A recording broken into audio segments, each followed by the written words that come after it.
Hi food lovers, welcome to Sri Gowri's just add spices. ఇవాల్టి special katte pongali. దీన్ని when pongal అని కూడా అంటారు. తమిళనాడులో చాలా ఫేమస్ ఇది. దేవి నవరాత్రుల్లో ఏదో ఒకరోజు అమ్మవారికి నైవేద్యంగా దీన్ని సమర్పించవచ్చు. బ్రేక్ఫాస్ట్గా కానీ లంచ్కి కానీ క్విక్గా అయిపోయే హెల్తీ రెసిపీ ఇది. బ్రౌన్ రైస్తో కూడా ఈ రెసిపీ చేయవచ్చు. దానికి మాత్రం వాటర్ మెజర్మెంట్స్ మారుతాయి. అది నేను ఇంకోసారి చేసి చూపిస్తాను. కట్టె పొంగల్కి పర్ఫెక్ట్ కాంబినేషన్ సాంబార్. జీడిపప్పులు అక్కడక్కడ తగులుతూ, మిరియాలు పంటి కింద పడి నలుగుతూ చాలా స్మూత్గా ఉండే ఈ పొంగల్లో సాంబార్ పోసుకుని తింటుంటే, నేను చెప్పడం కాదు, మీరే ఒకసారి చేసి చూడండి, చాలా బాగుందంటారు. నేను చెప్పే టిప్స్ ఫాలో అవుతూ వీడియోని స్కిప్ చేయకుండా పూర్తిగా చూడండి. పర్ఫెక్ట్ కట్టె పొంగలి మీరే ప్రిపేర్ చేస్తారు. ఇక ఆలస్యం చేయకుండా వీడియోలోకి వెళ్ళిపోదామా?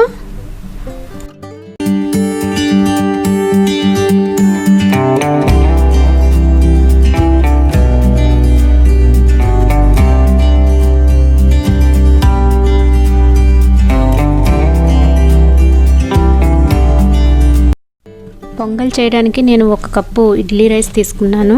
దీనికి రేషన్ బియ్యం కానీ, ఇడ్లీ రైస్ కానీ, చిట్టి ముత్యాల బియ్యం కానీ, ఇలా షార్ట్ గ్రెయిన్ రైస్ వెరైటీస్ మాత్రమే బాగుంటాయి. సోనా మసూరి బియ్యంతో అంత పర్ఫెక్ట్ పొంగల్ మనం ప్రిపేర్ చేయలేము. ఈ బియ్యాన్ని వాష్ చేసుకుని నీళ్లు పోసి ఒక 1/2 అవర్ నాననివ్వండి. స్టవ్ వెలిగించి బ్యాండీ పెట్టుకుని దానిలో 1 కప్పు పెసరపప్పు వేసుకుని దోరగా మంచి వాసన వచ్చే వరకు వేయించండి. కప్పు బియ్యానికి కప్పు పెసరపప్పు తీసుకోవాలి. బాగా కలుపుతూ లో ఫ్లేమ్లో పెట్టి వేయించండి. పప్పు బాగా వేగిన తర్వాత దాన్ని ఒక ప్లేట్లోకి తీసుకుని పక్కనుంచండి. సేమ్ బ్యాండీ పెట్టుకుని దాంట్లో 6 కప్పుల నీళ్లు పోయండి. దానిలో 2 టేబుల్ స్పూన్ల ఉప్పు వేయండి. ఇప్పుడు అందులో నానబెట్టి ఉంచుకున్న బియ్యాన్ని యాడ్ చేయండి. కప్పుకు 3 కప్పుల కొలత చెప్పిన కప్పు బియ్యం, కప్పు పెసరపప్పుకి మనం 6 కప్పుల నీళ్లు తీసుకున్నాం. ఇప్పుడు దానిలోనే వేయించి పెట్టుకున్న పెసరపప్పును కూడా యాడ్ చేయండి. బాగా కలపండి. మూత పెట్టి మీడియం ఫ్లేమ్లో పప్పు బియ్యం బాగా ఉడికే వరకు ఉంచండి. మూత తీసి మధ్య మధ్యలో కలుపుతూ ఉడికిందో లేదో చెక్ చేసుకుంటూ ఉండండి.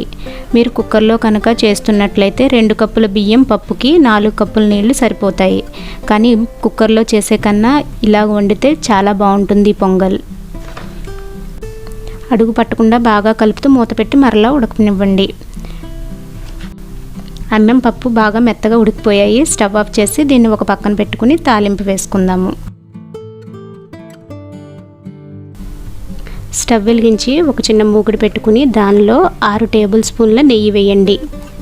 నెయ్యి బాగా కాగిన తర్వాత దానిలో 2 టేబుల్ స్పూన్ల మిరియాలు, 2 టేబుల్ స్పూన్ల జీలకర్ర, 2 టేబుల్ స్పూన్ల అల్లం తరుగు, సన్నగా తరిగిన పచ్చిమిర్చి 3, కరివేపాకు 3 రెమ్మలు, 3 టేబుల్ స్పూన్ల జీడిపప్పు వేసి బాగా కలపండి.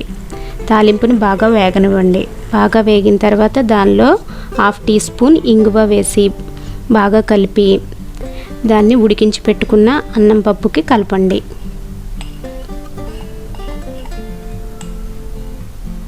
బాగా మిక్స్ చేయండి. మనం వేసిన తాలింపు అన్నం పప్పుకి బాగా పట్టాలి. తినండి, ఎంతో రుచికరమైన మన కట్టె పొంగలి రెడీ అయిపోయింది. దీన్ని ఒక సర్వింగ్ బౌల్లోకి తీసుకుందాము.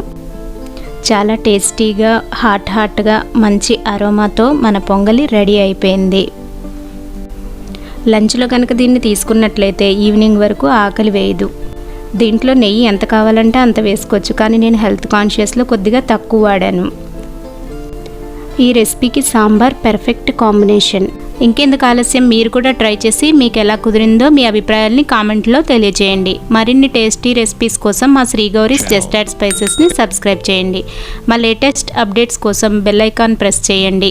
Thanks for watching.